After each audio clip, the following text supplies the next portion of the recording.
Hello everyone, welcome back to my YouTube channel government job fever. तो सरकारी नौकरी की तैयारी करते हुए काफ़ी साल हो गए हैं, कोई रिजल्ट नहीं आ रहा। सब पूछने लगे हैं, घर वाले पूछ रहे हैं, बाकी लोग भी पूछ रहे हैं कि भाई क्या करना है, कब तक तैयारी करते रहेंगे। एग्ज़ाम नहीं हो रहा है, एग्ज़ाम हो रहा है, पेपर लीक हो रहा है। कभी पेपर लीक होता है तो पेपर कैंसिल हो जाता है। कभी कभी क्या है कि कोर्ट केस हो रहा है, मतलब एक वैकेंसी को कंप्लीट होते होते लगभग 2 से 3 साल हो रहे हैं। कुछ तो ऐसे केसेस आए हैं कि सिर्फ ज्वाइनिंग लेटर लेना बाकी है, उस टाइम पे पेपर कैंसिल हो रहा है। अब इस सिचुएशन में क्या किया जाए? क्या कोई सेकंड ऑप्शन है? क्या हमें गवर्नमेंट जॉब का जो प्रिपरेशन है, ये सपना है, छोड़ देना चाहिए? तो ऐसे बहुत सारे सवाल आपके मन में, हमारे मन में उस टाइम तक होते हैं जब तक हम सेटल ना हो जाएँ। सेटल होना हम किसे कहते हैं? सेटल होना हम जो जनरेशन में हैं, हमें नहीं पता, हर किसी का मतलब अलग-अलग है सेटल होने से। बट जब हम एक स्टूडेंट लाइफ में होते हैं या फिर हम एक कैंडिडेट होते हैं जो किसी चीज़ की प्रिपरेशन कर रहे हैं, उस टाइम पे हमारे लिए सेटल होने का मतलब सिर्फ़ और सिर्फ़ एक जॉब पाना है कि हम फाइनेंशियली कहीं पे स्टेबल कर जाएँ, फाइनेंशियली हम स्टैंड कर लें एक जगह और अपने आप को एक जो लेवल है फाइनेंशियली लेवल, हम उसको अचीव कर लें। उसको हम जो अपनी भाषा में जिसे बोलते हैं ना, हम उसे बोलते हैं कि हाँ, हमने भई स्टेबल हो गए, हम एक लाइफ़ में कहीं न कहीं सेट हो गए। बाकी तो चीज़ें चलती रहती हैं, बट मेन मोटिव हमारे लिए यही होता है कि एक जॉब मिल जाए, तो हम अपनी लाइफ़ को सेट कर लें। लेकिन तैयारी करते हुए काफ़ी टाइम हो गया, एग्ज़ाम क्लियर नहीं हो रहे, जो क्लियर हो रहे हैं वो कोर्ट केस के चक्कर में फँस रहे हैं, बहुत सारी चीज़ें हैं। तो अब हमें नेक्स्ट क्या करना चाहिए? देखिए, मैं अपनी कहानी बताती हूँ आपको। मेरा जब बीएड हुआ था जिस टाइम पे कंप्लीट, तो वैकेंसीज़ उस टाइम पे कोई थी नहीं। का हमारे स्टेट में काफ़ी टाइम तक निकली नहीं वैकेंसीज़। तो हम बड़े परेशान थे कि हम बीएड करके बैठे हैं और जॉब निकल नहीं रही है, पता नहीं क्या होगा। तब तक ये टेंशन तब हुई जब सीटेट वगैरह हमारा क्लियर हो गया। क्योंकि जैसे ही बीएड कंप्लीट हुआ तो सबसे मेन प्रॉब्लम था पहले कि कैसे भी हमारा सीटेट एचटेट कंप्लीट हो जाए, क्लियर हो जाए, तभी तो आप किसी एग्ज़ाम में बैठेंगे। पर जैसे ही टेट क्लियर हुआ, अब एक और टेंशन कि भाई अब करना क्या है आगे। तो टेंशन बहुत हो रही थी उस टाइम पे, वैकेंसी आ नहीं रही थी, प्राइवेट स्कूल में पढ़ाएँ कि आगे करें क्या, या कोई और जो हमारी प्रिपरेशन है कोई और करें।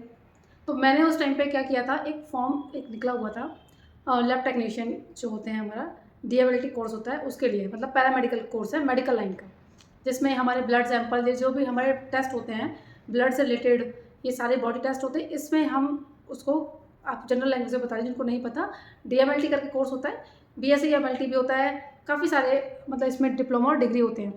तो एक वो फॉर्म आया हुआ था एडमिशन के लिए, वो मैंने फिल कर दिया था और मैं उसका एक एंट्रेंस था जो मैं एंट्रेंस देने गई थी दिल्ली, और उसके कुछ टाइम के बाद जब रिजल्ट आया तो उसमें मेरा सिलेक्शन हो गया था कि आप इस कोर्स के लिए एलिजिबल हो। तो उस टाइम पे मैंने अपनी फैमिली में बताया नहीं था। एग्ज़ाम जब हो गया, जब आ गया, तो मेरे फादर ने मुझसे पूछा और मैंने उन्हें बताया कि हाँ, मेरा एक ऐसे मैंने दिया था एंट्रेंस और वो क्रैक हो गया है। तो अब पापा जी ने, जो मेरे फादर थे, उन्होंने पूछा कि अब क्या करना है? मैंने कहा करना थोड़ा ही है, वो तो ऐसे ही दे दिया। कि करने में क्या प्रॉब्लम है? मैंने कहा लाइन बहुत अलग है, कहाँ मैं टीचिंग लाइन की सोच रही थी और कहाँ एक मेडिकल लाइन में जाना, तो पता नहीं पढ़ पाऊँगी कि नहीं पढ़ पाऊँगी, होगा नहीं, फालतू में पैसे और ज़्यादा जाएँगे। क्योंकि फ़ीस भी अच्छी खासी होती है इनकी, ऐसा नहीं है कि बहुत नॉर्मल फ़ीस होती है, ठीक-ठाक फ़ीस होती है। और एक कोर्स आप करने के बाद ऑलरेडी फिर एकदम से लाइन चेंज करो तो खुद का भी दिमाग ऐसा होता है। तो मेरे फादर ने कहा कि नहीं, अगर तुमने क्लियर किया है तो कुछ सोचा ही होगा, तुम करो, फ़ीस की चिंता नहीं करनी है और तुम करो, पढ़ के देखो। तो मैंने एडमिशन ले लिया।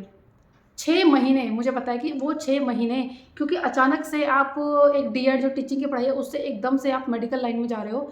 6 महीने मेरे कुछ भी दिमाग में नहीं घुसा कि क्या मतलब हेमेटोलॉजी है, क्या मतलब बायोलॉजी पढ़ रहे हैं, मुझे कुछ समझ नहीं आया 6 महीने तो। हालाँकि मैं बहुत ऐसे, बोलना नहीं चाहिए, पर ऐसे बच्चों में भी नहीं थी कि दिमाग में कुछ ना घुसे, ठीक बच्चों में मेरी काउंटिंग होती थी, अच्छा खासा पढ़ लेती थी मैं। तो उस टाइम पे 6 महीने मुझे कुछ समझ नहीं आया।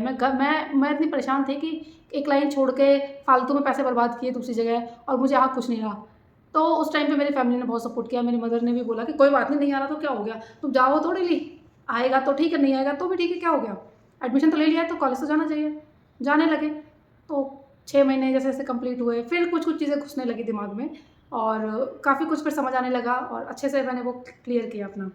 उसके बाद हमारी इंटर्नशिप होनी थी जो कि डॉक्टर लाल पैथ लैब में मेरी हुई थी। मैंने डॉक्टर लाल पैथ लैब में इंटर्नशिप की। उसके बाद एक गवर्नमेंट हॉस्पिटल में हमारा as a lab technician job लग गई, जो कि एज़ अ कॉन्ट्रैक्ट बेस लगा लीजिए आप उसको। वहाँ पे मैंने काम करना शुरू किया। बहुत अच्छा हॉस्पिटल है और जब समझ आया कि गवर्नमेंट की फ़ील्ड एक और होती है, मतलब काफ़ी कुछ चीज़ें हमें समझ आई कि हम गवर्नमेंट की जो जो फ़ील्ड है, मतलब गवर्नमेंट जॉब्स में घुसे कैसे? चाहे कॉन्ट्रैक्ट टाइप ही सही, बट एटलीस्ट हमारी एंट्री तो हुई।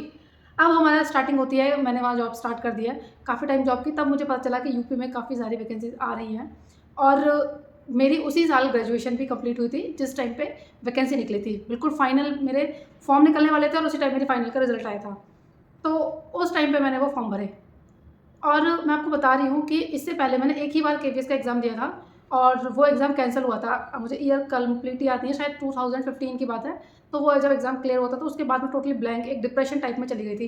मतलब मुझे भी नहीं पता कि डिप्रेशन, अब जाके समझ आता है कि डिप्रेशन क्या है। डिप्रेशन मतलब जो आप बहुत स्ट्रेस हो, आप बता भी नहीं पा रहे हो। आप अपने करियर को लेके इतने परेशान हैं, हम लोग इतने टेंस हो गए थे कि अब क्या होगा, क्या नहीं होगा। तो वैसी वाली सिचुएशन को आप डिप्रेशन बोल सकते हो, क्योंकि ये एज ऐसी होती है कि हमें खुद नहीं पता होता, हम बड़े परेशान होते हैं, हमें पता ही नहीं कि हमें हो क्या रहा है। और ये होना जेन्युइन भी है, क्योंकि इसमें कोई भी ऐसी बात तो है नहीं कि हम कोई, देखिए हर पर्सन की ना अपनी प्रायोरिटी होती है। कुछ अपने करियर पे बहुत फोकस करना चाहते हैं, कुछ उस टाइम पे जो हमारे करियर बनाने की एज है उसमें मौज मस्ती करते हैं। बट मैंने अपनी लाइफ में एक चीज़ सीखी है कि जिस टाइम पे हमें अपने करियर पे फोकस करना है, हमें वहाँ अगर उस टाइम पे हमें अपने करियर की चिंता नहीं होगी तो पूरी लाइफ हम चिंता करते रह जाएंगे इस चीज़ के लिए। तो मौज मस्ती तो बाद में भी हो जाएगी, पूरी लाइफ पड़ी है। बट जो टाइम है उस टाइम को हमें वेस्ट नहीं करना। आप उसे कहीं भी यूज़ करोगे, स्टडी में, जॉब में, कुछ सीखने में, मैं आपको 100% बोल रही हूँ कि पूरी लाइफ टाइम वो चीज़ें आपके साथ रहेंगी और वो आपको कुछ ना कुछ पे बैक करेंगी। जबकि अगर आप सिर्फ मौज मस्ती, फालतू की चीज़ें इधर-उधर ग्रुपिंग, गॉसिपिंग में लगे रहोगे ना, तो उस टाइम तो अच्छा है, बट वो जो प्रीशियस टाइम है आपका वो निकल जाएगा और फिर पूरी लाइफ आप परेशान रहोगे। तो आपको डिसाइड करना है कि परेशान कब होना है, पहले हो जाना है या फिर पूरी लाइफ। तो ये तो चॉइस अपनी-अपनी होती है। मेरी चॉइस तो हमेशा ही रही है कि भाई सबसे पहले सेटल हो जाना है। एक फाइनेंशियली अपने आप को स्टेबल कर लो, एक जॉब ले लो, उसके बाद जो चाहे अपनी लाइफ में करो। तो प्रायोरिटी है अपनी-अपनी। और मेरा मानना ये है कि जहाँ तक मेरे डिसीज़न जो मेरा रहा है कि मेरा बहुत अच्छा रहा है कि सबसे पहले एक जॉब लो और उसके बाद आप कुछ भी कर सकते हो। ठीक है? तो ऐसे मेरे जब एमएलटी हुआ उसके बाद यूपी में वैकेंसी निकली और यहाँ पे फर्स्ट टाइम ऐसा था, शायद जितना मैं जानती हूँ पूरे इंडिया में पहली बार ऐसा होता है कि कोई टीचिंग एग्जाम रिटर्न में लिया जा रहा है। अदरवाइज तो ऑप्शन बेस्ड होते हैं, जैसे आपने केवीएस भी दिया हो, कितने भी एग्जाम्स देते हैं तो ऑप्शन ऑप्शन बेस्ड होते हैं, सर्कल हमें फिल करने होते हैं, देन हमें। लेकिन उसमें क्या था, रिटर्न एग्जाम था और संस्कृत यहाँ पे ज़्यादा मेन होती है, हिंदी भी बहुत अच्छी खासी आती है। तो बड़ी टेंशन थी क्योंकि कोचिंग मैंने कभी ली नहीं थी, ना सीटेट के लिए ना एसटेट के लिए। तो कोचिंग आप ले भी नहीं सकते थे। बाद में तो शादी के बाद अब टेंशन ये हो गई कि भाई सिलेबस ऐसा है तो जो भी सिलेबस आया था लगभग उसी को उठाया, अपने पुराने नोट्स से सीटेट के टाइम जो किए थे, अपने डीएड के टाइम होती है वही उठाए, वही रिवाइज़ किया, कुछ-कुछ थोड़ा बहुत इधर-उधर से देखा। तो थोड़ा डर था कि फर्स्ट टाइम अदर स्टेट की वैकेंसी, वो भी ऐसे अचानक से चेंज है पूरा सिलेबस।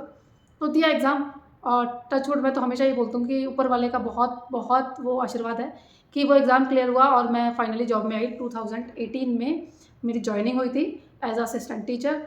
और वो जो मेरी ज़िंदगी का जितने भी अच्छे पल में थे, सबसे बेस्ट पल वही था जब मैंने अपने हाथ में अपना कॉल लेटर, जॉइनिंग लेटर देखा। तो आप सोचिए कि अगर मैं वो ना करती, डीएमएलटी भी नहीं करती, तो मेरे पास तो कोई ऑप्शन नहीं रहता। अगर मेरी टीचिंग में जॉब नहीं लगती तो वो एक ऑप्शन था कि अगर भले ही इसमें ना हो, तो अगर कॉन्ट्रैक्ट बेस भी लगेगी तो एक ना एक दिन मैं परमानेंट जॉब अपनी लैब टेक्नीशियन वाली तो पा ही लूँगी। ये मेरा मानना था। होना ना होना मुझे नहीं पता क्या होता, क्योंकि मुझे लगता है कि हमसे ज़्यादा अच्छे प्लान गॉड के होते हैं। तो हम लोग क्या सोचते हैं, क्या होना है, वो सब वो तय करके रखता है, हम होते कौन है ये सब। लेकिन अपनी मेहनत है, आप मेहनत कर सकते हो और मुझे लगता है कि कोई मेहनत ख़राब नहीं जाती है। तो जब तक आपके पास कोई दूसरा ऑप्शन नहीं है, तो आप सिर्फ एक ही चीज़ के भरोसे मत बैठिए, क्योंकि फिर वो आपको डिप्रेस करेगा। तो कोई भी जॉब आप करते रहिए, अपनी प्रिपरेशन रखिए, साथ के साथ रखिए, उसमें कोई दो राय नहीं है कि ये प्रिपरेशन आपके कहीं न कहीं काम आएगी। और किसी भी स्टेट में जॉब निकले, आपको उससे कोई मतलब नहीं है। अगर आपका मोटिव है कि सबसे पहले जॉब मिलनी है, तो आप जहाँ भी है, सब जगह फॉर्म भरो, सब जगह एग्ज़ाम दो, सब जगह इंटरव्यू दो, कहीं न कहीं तो लगेगा। और सेकंड ऑप्शन मैंने जो बोला है जॉब के लिए, वो हमेशा आपको रखना चाहिए, क्योंकि कितना टाइम लगेगा, कितना टाइम नहीं जाएगा, आप और हम कोई नहीं जानते। बट अगर बहुत लंबा टाइम लग रहा है, तो आपके पास एक ऐसा ऑप्शन तो हो एटलीस्ट कि आप अपने खर्चों को, अपनी जो पॉकेट मनी है, अपनी जो बेसिक नीड्स है, उसको खुद पूरा कर सको। तो मेरी कहानी तो यही है। और इस कहानी से मुझे तो ये लगा है कि नेक्स्ट जो हमारा सेकंड ऑप्शन होता है वो ज़रूर होना चाहिए। भले ही वो आगे काम आए ना आए, और ऐसा तो होता नहीं है काम ना आए, कभी भी नहीं पता आपको फ्यूचर में क्या हो, क्या नहीं हो। तो आपके हाथ में एक ऐसी चीज़ होनी चाहिए जिसको आप अपने, वो कहते हैं ना, कमाने खाने वाला ज़रिया आपका बना रहे। तो मेरा तो यही मानना है कि अगर आप सिर्फ प्रिपरेशन में भाग रहे हो, बहुत टाइम हो गया है, तो टाइम वेस्ट ना करके कुछ सेकंड ऑप्शन के बारे में सोचो, ताकि वो आगे चल के आपके लिए एक बैकबोन टाइप साबित हो, जब तक कि आप परमानेंट जो आपका ड्रीम जॉब है वहाँ नहीं आ जाते। तो चलिए मिलते हैं नेक्स्ट वीडियो में, तब तक के लिए गुड लक।